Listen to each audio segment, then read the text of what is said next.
Sir आमचं नदीचं पाणी आहे आणि त्यात खूप मोठ्या प्रमाणात शेवाळं येतं. तुमची व्हिडिओ बघून तर मला समजलं की तिथे सँड फिल्टर लावावं लागेल, पण ते महाग आहे. तर अजून काही पर्याय आहे का? हे बघा, पर्याय म्हणजे काय माहिती आहे का, जुगाड करावा लागेल.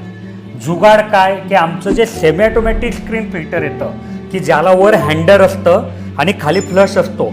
चालू मोटरमध्ये तुम्ही फ्लश चालू करायचं, हँडल फिरवायचं, तर त्या जाडीवर काही ब्रश आहे की जे सर्व घाण खाली टाकून देतात. तर ते फिल्टर तिथे लावलं ना तर तुम्ही चालू मोटरमध्ये ते साफ करू शकतात, म्हणून तुमचं ते काम होऊन जाईल. पण हिच्यात अडचण काय येते माहिती आहे का, की तुमच्या पाण्यात जर खूप घाण असेल आणि हे फिल्टर जर 5-5 मिनिटात चोकअप होत असेल तर तुम्हाला एक पूर्ण माणूस तिथे लावावा लागेल की तो दिवसभर ते साफ करत बसेल. हे शक्य आहे का? म्हणून नाही शक्य. तिथे थोडंसं कुठून तरी पैशाची उपाययोजना करा आणि तिथे सँड फिल्टर लावा, त्याच्यानंतर स्क्रीन फिल्टर लावा, म्हणजे ते पाणी व्यवस्थित होईल, नॉर्मल होईल, मग ते ठिबकसाठी तुम्ही वापरू शकता.